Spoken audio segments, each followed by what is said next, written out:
Hi guys, welcome back to Solidity Basics. In this section, we'll cover looping constructs in Solidity. Solidity supports for while and do while loops, just like other languages you might have already worked on. There's one limit of caution while using loops in Solidity. Don't write loops that are unbound because that would lead to an infinite computation on EVM and it will definitely hit the gas limit, causing your transaction to fail and causing you to lose money because of that. For the same reason, while and do while loops are rarely used in Solidity, because by default, the syntax of for loop is such that you'll have the starting and end condition in your mind, and the syntax forces you to think about that. But in while or do while loop, you might miss out on thinking about the end cases, and it could lead to an infinite execution that would land you in trouble. So we'll go through our example contract here. We have a simple for loop. We are initializing the variable I to value 0, and until the value of I is less than 10, we are increasing it by 1. So ideally this loop should run between the values of I is equal to 0 and I is equal to 9, including both. In the next iteration, when the value of I becomes 10, this condition becomes false and the loop terminates. Ideally that should happen.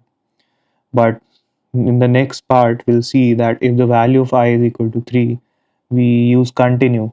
Continue is a keyword used to skip to the next iteration. So when the value of I is equal to 3, we'll skip to the next iteration. So this logic beyond this statement isn't executed.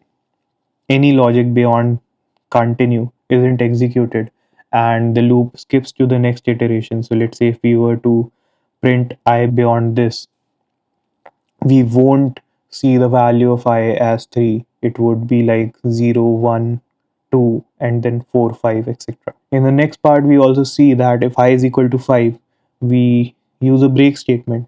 Now, break statement is used to exit loop on certain condition.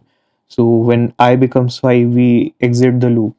Any statement beyond break isn't executed and the loop terminates.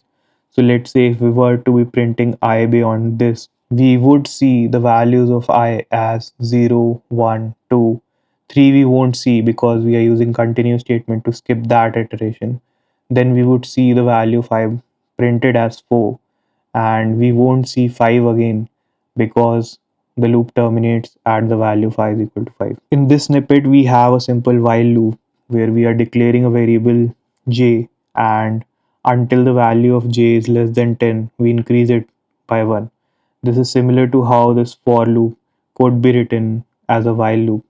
But again, do keep in mind that you should try to use for loop wherever possible because by default the syntax is such that you might end up doing an unbounded computation on EVM, which is not very good.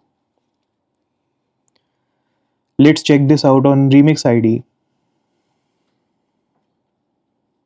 So we have a contract ready here. We'll compile the contract. There are some warnings that we'll just ignore and then we'll deploy the contract. So we'll call the function loop and we see that the transaction ended successfully, but let's modify this and see how it works. So I have modified our contract a little bit. I have declared a public variable called x and I am assigning the value of I to x after our conditional statements. So let's see how this works out. Ideally, it should work out in a way that when the loop ends, the value of x should be 4 because the loop would exit at I is equal to 5 and this statement shouldn't get executed. So let's see how this works out. We have the value of x as 0 and then we call loop and then we have the value of x as 4. So the loop terminated at I is equal to 5. As far as infinite loop execution is concerned, we have already covered that in one of our previous videos. So you can go back to it to check it out again. Cool. See you in the next video.